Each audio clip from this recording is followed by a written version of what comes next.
विद्यार्थी मित्रांनो, सह्याद्री ट्युटोरियल्स मध्ये तुमचं स्वागत आहे. चला सोपे प्रश्न आणि परीक्षेत येणारे प्रश्न तुमचे करून झालेले आहेत. मग आता आपलं टार्गेट असणार आहे 3 मार्काचे आणि 4 मार्काचे प्रश्न. 3 मार्काचे प्रश्न म्हणजे ऑब्व्हियसली डेरिव्हेशन टाइप येणार बरं का बाळांनो. आणि डेरिव्हेशन टाइप असणार आहे याचा अर्थ तुम्ही फॉर्म्युला डिराईव्ह करणार.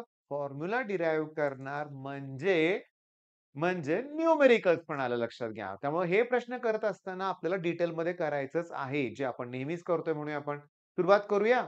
मला या व्हिडिओमध्ये बीट फ्रिक्वेन्सी बद्दल बोलायचंय. कशाबद्दल? बीट्स. मग इथं 2 वेव्ह मला कन्सिडर करायचं आहे, की ज्याचं होणार आहे सुपरपोझिशन. 1 सेकंद हां.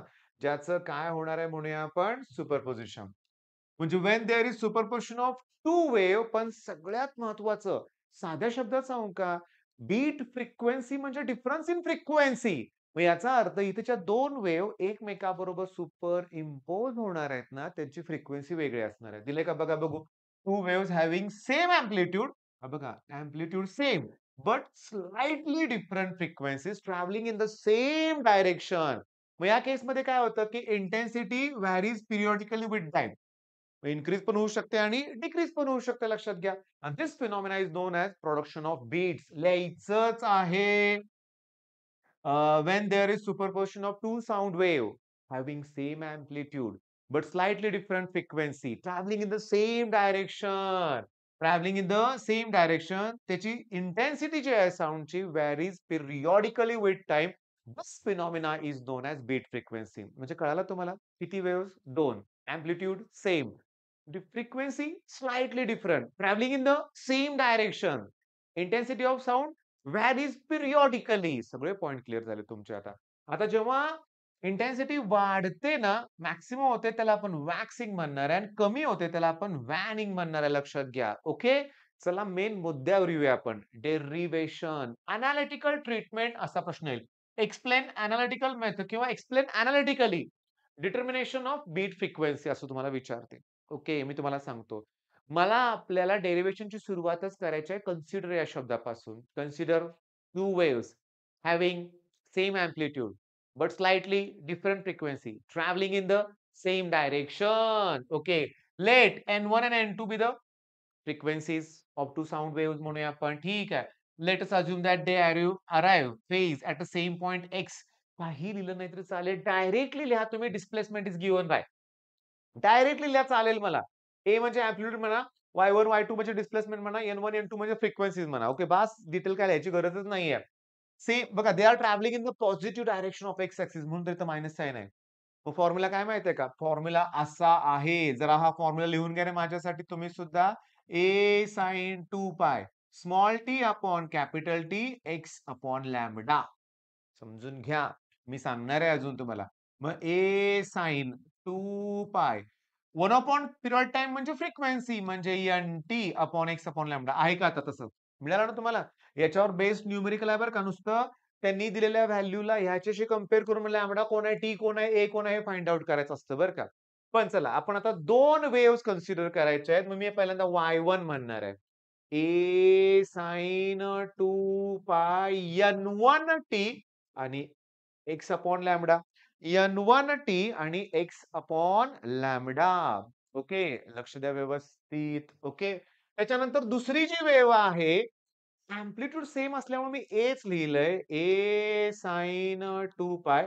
पण इथं N2T येणार आहे आणि एक्स अपॉन लॅम्बडा. आता आपल्या कन्व्हिनियन्ससाठी एक्सला 0 पुट करूया. सिम्प्लिसिटीसाठी x इक्वल्स टू 0 पुट केलं, तर मला Y1 ची व्हॅल्यू सिंपल मिळेल. A sin 2 पाय N1T आणि Y2 ची व्हॅल्यू मिळेल A sin 2 पाय N2T. ओके. आता लक्ष द्या मी काय सांगतोय ते समजून घेण्याचा प्रयत्न करा. आता मला रिझल्टंटचं डिस्प्लेसमेंट काढायची असेल तर दोघांची ॲडिशन केली पाहिजे. डेरिव्हेशनची सुरुवात कळाली तुम्हाला. आता रिझल्टंट काढायची असेल तर मला superposition of principle of superposition नुसार Y जो त्यांचा रिझल्टंट आहे दॅट इक्वल्स टू येणार Y1 प्लस Y2 म्हणजे A sin 2 पाय N1T येणार प्लस A sin 2 पाय N2T येणार. ए कॉमन काढा. आता ए कॉमन काढल्यानंतर sine C plus sine D शिल्लक राहणार. हे सी आहे आणि हे डी आहे लक्षात घ्या. मग sine C plus sine D चा फॉर्म्युला असतो 2 sine C plus D upon 2. या दोघांची ऍडिशन करताना 2 पाय कॉमन काढलाय. टी कॉमन काढलाय. मग N1 प्लस N2 अपॉन 2 मी असं लिहिणार आहे. Sine C plus sine D चा फॉर्म्युला काय? 2 sine C plus D upon 2 आणि cos C minus D upon 2 minus मी कॉमन काढलंय 2 पाय आणि टी सुद्धा. फक्त 2 पाय अगोदर लिहिले, टी नंतर. हे इंटू आहे बरं का. पुढे जागा नाही म्हणून मी इथे लिहितोय बरं का. आता मला सांगायचंय काय? ट्वाइस बघा हा ट्वाइस आहे. ए cos 2 pi N1 minus N2 T हे सगळं बाजूला लिहा आणि उरलं कोण रे फक्त साइन. मग ती टर्म पुढे लिहा. ती टर्म खाली लिहू का थोडीशी मी? की साइन 2 पाय NT लिहिलं मी. आणि N1 प्लस N2 ला मी N अझ्युम केलंय. एवढ्या मोठ्या डेरिव्हेशन मध्ये काय केलं कळालं का तुम्हाला? हे तुम्हाला कळालं का रे बीट म्हणजे मी काय करतोय? 2 वेव्ह घेतोय. Same amplitude, slightly different frequency, पुन्हा त्यांचं सुपरपोजिशन प्रिन्सिपल नुसार ॲडिशन करतोय. ए कॉमन काढल्यानंतर मी sine C plus sine D हा फॉर्म्युला वापरलाय. 2 sine C plus D upon 2 cos C minus D upon 2. थोडं कळाल्यासारखं वाटणार आहे. लगेच व्हिडिओ झाला की लिहून काढावा लागणार आहे. त्याशिवाय तुम्ही थांबायचंच नाही लक्षात घ्या. ओके. बरं इथपर्यंत आपण आलोय. आता मी तुम्हाला सांगतो. मग y इक्वल्स टू साइन सोडून जे काही आहे ती आपली असते एम्प्लिट्यूड. मग y equals to A sine 2 pi T. आलो का आपण इथपर्यंत? बरोबर आहे की नाही? अरे पण मी अजून बीट फ्रिक्वेन्सी त्याचं काय प्रूव्ह केलंच नाही अजून लक्षात घ्या. मग आता मला काय करायचंय माहितीये का? ही जी एम्प्लिट्यूड आहे ना, कोण आहे रे एम्प्लिट्यूड? ट्वाइस ए cos 2 pi N1 minus N2 ही सगळी एम्प्लिट्यूड आहे. आता ती मला घ्यायची आहे. बघितलं का हे एम्प्लिट्यूड? आता मला सांगा, आता मी हे सगळं तुम्हाला प्रूव्ह करून दाखवतोय. वॅक्सिंग म्हणजे सांगा मॅक्सिमम. वॅनिंग म्हणजे मिनिमम. बरं एम्प्लिट्यूड मॅक्सिमम केव्हा असणार आहे? जेव्हा कॉस्टची व्हॅल्यू 1 असेल तेव्हा ना. म्हणजे तुमची जी ही एम्प्लिट्यूड आहे ना, ही सगळी जी एम्प्लिट्यूड आहे ना, हे जो कॉस्टचा सगळा अँगल जर 1 आलं, तरच हे ट्वाइस येणार ना. त्यामुळे मी इथे लिहिताना काय लिहितोय बघा. मग दॅट इज मी असं लिहितोय. Cos 2 pi N1 minus N2 upon T that equals two plus minus 1 आलं पाहिजे. आली का ही स्टेप पण कळाली का तुम्हाला? आता समजून घ्या, ॲक्चुअली सांगू का लक्षात घ्या, ह्यानी इकडे ट्वाइस लिहिले म्हणून तिकडे ट्वाइस लिहिले बरं का. मी ट्वाइस नाही लिहिलं, हेच बरोबर आहे आपलं. कॉस्टची व्हॅल्यू केव्हा येते? दॅट इज सांगतो. हा जो अँगल आहे ना पुढं 2 pi N1 minus N2 upon 2t याची व्हॅल्यू एक तर 0 आलं पाहिजे. पण cos 0 ची व्हॅल्यू असते 1 किंवा पाय आली पाहिजे. तेव्हा cos पायची व्हॅल्यू काय असते? -1. मग पाय नंतर 2 पाय नंतर डॉट 3 पाय असायला पाहिजे. चला इथपर्यंत आलो की नाही आपण? मग याचा अर्थ मी काय करतोय ते नीट लक्ष द्या. मी आता टाइम इंटरव्हल काढणार आहे. टी ची व्हॅल्यू फाइंड आउट करणार आहे. मी काय करणार आहे माहितीये का? दॅट इज मी टी इक्वल्स टू कसं करतोय बघा. मला पहिली व्हॅल्यू आणायची आहे. पहिली व्हॅल्यू कोण आहे रे बघा इकडं? 0. 0 येण्यासाठी ह्या टी ची व्हॅल्यू 0च पुट केली पाहिजे. ओके. आता मला पाय व्हॅल्यू पाहिजे. मग मी कसं करतोय? 2 pi N1 minus N2 upon T that equals to कोण आहे सांगा? पाय दुसरी व्हॅल्यू. या पायला पाय कॅन्सल होईल, 2 ला 2 कॅन्सल होईल. हे अपॉन होतील. म्हणजे दुसरी व्हॅल्यू मला मिळाली N1 मायनस N2 करेक्ट आहे का बघा? मिळाली की नाही? आता तिसरी व्हॅल्यू आहे 2 पाय. ऑब्व्हियसली इथं जेव्हा मी नुसतं हे पाय लिहिलं होतं, पायला पाय कॅन्सल केलं. पण समजा मी 2 पाय लिहिलं असतं, तर हे सगळं कॅन्सल झालं असतं. पण हे 2 राहून हे आलं असतं. म्हणजे नेक्स्ट व्हॅल्यू मला 2 मिळाली. N1 मायनस N2 नंतर 3 मिळणार N1 मायनस N2 अशा मला ना टाईमच्या व्हॅल्यू मिळाल्या. पण पिरियॉडिक टाईम काढणे किंवा टाईम इंटरव्हल पिरियॉडिक टाईम नको म्हणायला. टाईम इंटरव्हल काढण्यासाठी मला याच्यातून हे किंवा याच्यातून हे मायनस केलं पाहिजे. N1 मायनस N2 आहे. पण गंमत बघा ना, 1 मायनस 0 1 येईल. 2 मायनस 1 1 येईल. 3 मायनस 2 1 येतंय. म्हणजे मला हीच व्हॅल्यू मिळते. याचा अर्थ जर हा जर पिरियॉडिक टाईमच आहे, मग जर मला पिरियड हा मिळत असेल, ऑब्व्हियसली बीट फ्रिक्वेन्सी त्या पिरियडचा रेसिप्रोकल येणार. मग देअरफॉर बीट फ्रिक्वेन्सी येणार N1 मायनस N2 आणि आपण N1 इस ग्रेटर दॅन N2 असं अझ्युम केलंय बरं का लक्षात घ्या. ओके. आता काही नाही फार किचकट वाटेल सर काय केलं? नाही कळालं. मग मी हळू आणि व्यवस्थित एक्सप्लेन करतो. पहिल्यांदा पुन्हा एक्सप्लेन कराल. मला पुन्हा लिहायचंय पुन्हा आणि तुमचं लक्ष आता व्यवस्थित पाहिजे बरं का इकडं. जी तुमची एम्प्लिट्यूड आहे ना, ती मॅक्सिमम म्हणजे त्याची व्हॅल्यू 2a येते. किंवा जेव्हा कॉसची व्हॅल्यू 1 येईल. कॉस कोण आहे तुमचा 2 pi N1 minus N2 upon T that equals two plus minus 1 आलं पाहिजे. पहिली गोष्ट. हे 1 येण्यासाठी कॉसच्या पुढचा अँगल घ्यायचा. 2 pi N1 minus N2 upon into T that equals to एकतर 0 येईल, पाय येईल, 2 पाय येईल, 3 पाय येईल, डॉट, डॉट, डॉट. आता ही व्हॅल्यू येण्यासाठी टीच्या कोणत्या व्हॅल्यू असतात हे तुम्हाला बघायचंय. ऑब्व्हियसली पहिली व्हॅल्यू 0 आणण्यासाठी टी 0 पुट करावं लागेल. आता दुसरी व्हॅल्यू पाय येण्यासाठी टीची किती व्हॅल्यू येणार हे काढण्यासाठी आपण काय केलं, की ती पूर्ण एल-एच-एस आहे ना, पूर्ण एल-एच-एस. पूर्ण एल-एच-एसला मी पायशी कंपेअर केलं. मग ते पायला पाय, 2 ला 2 कॅन्सल झालं. मग हे इकडं आलं. म्हणजे नेक्स्ट व्हॅल्यू मला मिळाली 1/N1 मायनस N2. आता लॉजिकली विचार करायचा. पायला जर ही व्हॅल्यू असेल, तर 2 पायला 2 येणार. N1 minus N2. याला 3/N1 मायनस N2 आणि पिरियड काढण्यासाठी ह्याच्यातून हे, याच्यातून हे, याच्यातून हे मायनस करा. सेम व्हॅल्यू येतील. मग बीट फ्रिक्वेन्सी काढण्यासाठी त्याचं रेसिप्रोकल येईल. ओके. पण ह्या रे कशासाठी झालं? मॅक्सिममसाठी झालं. तर मिनिमम म्हणल्यावर एच व्हॅल्यू 0 आली पाहिजे. याचा अर्थ कॉस्टची व्हॅल्यू 0 आली पाहिजे. मग त्यासाठी अँगलची व्हॅल्यू π/2, 3π/2, 5π/2 अशी आली पाहिजे. हे लक्षात घ्या. दिलंय का बघा इथं? मिनिममसाठी अँप्लिट्यूड 0 आली पाहिजे. त्याचा अर्थ कॉस्टची व्हॅल्यू 0 आली पाहिजे. याचा अर्थ तो अँगलची व्हॅल्यू π/2, 3π/2, 5π/2 असं आलं पाहिजे. बरं चला, मी आता पहिली टीची व्हॅल्यू कशी काढतोय बघा. मी कच्चं करतोय. 2 pi N1 minus N2 upon 2 ही टीची व्हॅल्यू आणि त्यांनी दिलेली व्हॅल्यू आहे π/2. पहिल्याला मी कंपेअर केलं. तर होतंय काय बघा. पायला पाय कॅन्सल, 2 ला 2 कॅन्सल. त्यामुळे टीची value 1 twice N1 minus N2 ही पहिली व्हॅल्यू आली. आली का? आता डोकं वापरा रे. π/2 चा कोएफिशियंट इथं 1 आहे. समजा इथं 1 आलाय. आता 3π/2 मग π/2 चा कोएफिशियंट 3 आहे. नेक्स्ट व्हॅल्यू 3 अपॉन ट्वाइस येणार. π/2 चा कोएफिशियंट 5 आहे. मग त्याच्या नेक्स्ट व्हॅल्यू 5 अपॉन ट्वाइस येणार. आणि जेव्हा तुम्ही टाइम इंटरव्हल काढायला गेला, याच्यातून हे मायनस करा. 3 मायनस 1 न्यूमरेटरमध्ये 2 येईल. पण डिनॉमिनेटर कोण आहे? हा आहे. तेव्हा 2 ला 2 काय होणार? कॅन्सल. तेव्हा टाइम इंटरव्हल इथं तोच मिळाला जो मॅक्सिममसाठी मिळाला होता. जो मॅक्सिममसाठी मिळाला तोच मिनिममसाठी मिळाला आणि त्याचा रेसिप्रोकल केल्यानंतर तुम्हाला काय मिळणार आहे? Frequency of beats. मग फ्रिक्वेन्सी ऑफ बीट म्हणजे कळालंय तुम्हाला? N1 मायनस N2 किंवा N2 मायनस N1 सुद्धा येऊ शकतं हे लक्षात घ्या. चला आता हा 4 मार्काचा प्रश्न आहे. Beat frequency, analytical method. आलं तर आनंद आहे. पण आम्ही न्यूमेरिकल पण सोडणार नाहीये. चला पहिलं न्यूमेरिकल बघूया. पहिली जी वेव्हलेंथ आहे ती आहे 81 सेंटीमीटर आणि दुसरी वेव्हलेंथ आहे 82.5 सेंटीमीटर. आता मला सांगा मग λ1 आणि λ2 मध्ये मोठी व्हॅल्यू कोणाची आहे? λ2. लगेच देअरफॉर मी लिहिलेलं समजून घ्यायचं.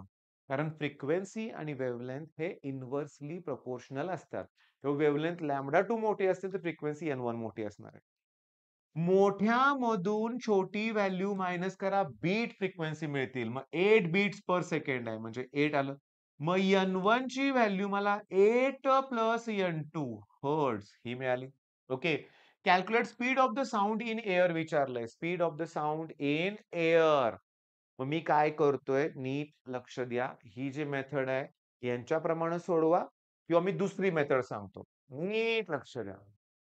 N1 λ1 इक्वल्स टू N2 λ2 कारण व्हेलॉसिटी कॉन्स्टंट असते. N1 ची व्हॅल्यू पुट करतोय मी 8 प्लस N2 इंटू λ1 ची व्हॅल्यू पुट करतोय मी 81. राहू दे सेंटीमीटर मध्ये दोन्हीकडे लॅम्बडा आहे ना. N2 तसंच ठेवा आणि λ2 ची व्हॅल्यू पुट करा. 82.5 λ2 चला 81 आत मल्टिप्लाय करा. 648 येणार आहे. 8 1 8 8 चा बरोबर आहे. Plus 81 N2 that equals to 82.5. अरे मी चुकून इथं λ2 माझ्याकडून गडबड झाली बरं का लक्षात घ्या. इथे N2 लिहायला पाहिजे. काय लिहायला पाहिजे? N2. ओके. कारण मी λ2 ची व्हॅल्यू अगोदर पुट केली तर N2 लिहायला पाहिजे होतं. ओके. हे 648 आहे. तर मला सांगा हे प्लस 81 इकडे आल्यावर काय होतील? मायनस. मग 82.5 मधून 81 गेलं की 1.5 N2 येणार. N2चं अपॉन करा. N2चं अपॉन करा म्हणजे मला 648 divided by 1.5 he value N2 ची मिळाली. बघा. मग N2 ची व्हॅल्यू 648 अपॉन 1.5 म्हणजे 3/2 रे बाळांनो. हे 2 वरती घेतो. आता याला 3 ने डिव्हाईड करता येतं रे बाळांनो. 3 2 जा 6 ठीक आहे. 3 3 1 जा आणि हे 3 असं येतं. इंटू 2 म्हणजे मला 432 हर्ट्झ मिळालं. काय मिळालं मला? 432 हर्ट्झ. पण त्यांनी मला व्हेलॉसिटी विचारले, स्पीड ऑफ द साउंड. मग स्पीड ऑफ द साउंड काढायचं आहे ना, मी शेवटची स्टेप इथं करतोय बरं का. मग मला आता N2 तर मिळालंय बाळांनो. N2 तर मला मिळालेलं आहे. मग N1 काढायची अशी काही गरज नाहीये. पण मी N1 काढतो चला ठीक आहे. म्हणजे बघा मी काय म्हणतोय. ह्याच्या पुढची स्टेप मी इथं करतोय हां. N1 ची व्हॅल्यू काढण्यासाठी मी 8 प्लस N2 करतो. N2 तुमचं 432 आलंय त्यात ॲड करा 440 हर्ट्झ येईल. मग व्हेलॉसिटी काढण्यासाठी फॉर्म्युला N1 लॅम्बडा 1. पण थांबा. झालाय काय प्रकार मी एक्सप्लेन करतो तुम्हाला लक्षात घ्या. इथं असं गोष्ट आहे माहिती का लक्षात घ्या. मी तुम्हाला सांगतो समजून घेण्याचा प्रयत्न करा बरं का. समजून घ्या. तुम्ही घाबरू नका. पहिली गोष्ट म्हणजे हे 240 आहे ना, मी याला 100 न डिव्हाईड करतो. याचं रिझन आहे, कारण मी लॅम्बडा 1 पुट करणार आहे 81 की जे आहे सेंटीमीटरमध्ये. त्याचं मीटर करायला नको का? मग तुम्हाला फायनल आन्सर हे मीटर पर सेकंद मिळणार आहे. आणि युनिट लिहिलं नाही येतं, पण युनिट असणार आहे मीटर पर सेकंद लक्षात घ्या. मग आता मला काय केलं पाहिजे? या 0ला हे 0 काय केलं पाहिजे? कॅन्सल. आणि मी आता 81 ला 44 न मल्टिप्लाय करतो. 4 1 जा 4 इथं ठीक आहे 335 0 पुन्हा 4 1 जा 4 आणि हे 32 हे 4 6 5 आणि 3 356.4 का? हा 10 आहे की अजून? मग 356.4 metre per second sir correct आलेलं आहे. बाळांनो बिलकुल गडबडून जाऊ नका. हा प्रॉब्लेम व्यवस्थित बघा मी स्क्रीनपासून बाजूला सरकलोय. मी या मेथडनं सोडवलंय. कारण एखाद्या मीडियममध्ये व्हेलॉसिटी कॉन्स्टंट असते. हे असं केलं तरी काहीही इश्यू नाहीये लक्षात घ्या. V/लॅम्बडा 1 पुन्हा क्रॉस मल्टिप्लिकेशन करा, सोडवा. पण मला काय वाटतंय माहितीये का, की हे मी विथआऊट लॉग टेबल करू शकलोय. कॅल्क्युलेशन पण ईझी झालंय असं मला वाटतंय. मग आता एक डोक्यातच ठेवायचंय तुम्हाला, की 2 वेव्हलेंग्थ दिल्या. बीट हा शब्द आला, की मी सांगितलेल्या मेथडनं सोडवा. पहिलं बघा कुठली वेव्हलेंग्थ मोठी आहे, कुठली छोटी आहे. हा एक फेव्हरेट क्वेश्चन आहे 3 मार्काचा हे लक्षात घ्या. ओके. आता मी पुढचा क्वेश्चन घेतोय बघा. आता फ्रिक्वेन्सीज दिलेले आहे. चला. N1 ही फ्रिक्वेन्सी दिलेली आहे 320 हर्ट्झ. N2 दिलेला आहे 340 हर्ट्झ. सांगा N1 आणि N2 मध्ये मोठं कोण आहे रे मग? N2. मग N2 मायनस N1 म्हणजे बीट फ्रिक्वेन्सी म्हणूया आपण. पण थांबा हे बीटचा काही प्रश्नच नाहीये सांगतो का. पण ऑलरेडी तुम्हाला व्हेलॉसिटी दिले. मग जर व्हेलॉसिटी दिली आहे 326.4 मीटर पर सेकंद एक काम करा ना. V चा पहिला फॉर्म्युला वापरा N1 लॅम्बडा 1. ओके. व्हेलॉसिटीची व्हॅल्यू पुट करा 326.4 डिव्हायडेड बाय N1. N1 किती आहे? 321. दॅट इक्वल्स टू लॅम्बडा 1 येईल. करा सॉल्व्ह हे. हे सॉल्व्ह करा लक्षात घ्या. मी तुम्हाला सांगू का? याला दोघांना 4 न पहिला डिव्हाईड करा. हां, जेवढं डिव्हाईड करता येईल तेवढं डिव्हाईड करा आणि विथआऊट लॉग टेबल करा. मी क्लिअरली सांगतो. मग नंतर मी पुन्हा ही स्टेप तुम्ही केला असं मी इमॅजिन करतोय. नंतर मी Vचा फॉर्म्युला वापरणार N2 लॅम्बडा 2. N2 lambda 2. मग मी काय करणार N2 लॅम्बडा 2 मग V ची व्हॅल्यू किती आहे 326.4 आणि लॅम्बडा 2 न N2 न मी डिव्हाईड करणार. N2 ची व्हॅल्यू किती आहे 340. ओके. दॅट इक्वल्स टू मला लॅम्बडा 2 आलं. 2 वेव्हलेंग्थ मी सेपरेट काढणार आणि मोठ्या वेव्हलेंग्थ मधून छोटी वेव्हलेंग्थ मायनस करणार संपला विषय. मग आता ही पहिली कन्सेप्ट आपण क्लिअर केली बीट फ्रिक्वेन्सी. प्रॉब्लेम थोडे अवघड वाटले तसे नाहीयेत. थोडंसं तसं नाहीये हे लक्षात घ्या. मग हा पहिला पॉइंट क्लिअर करा. लवकर दुसरा व्हिडिओ मिळेल तुम्हाला. All the best.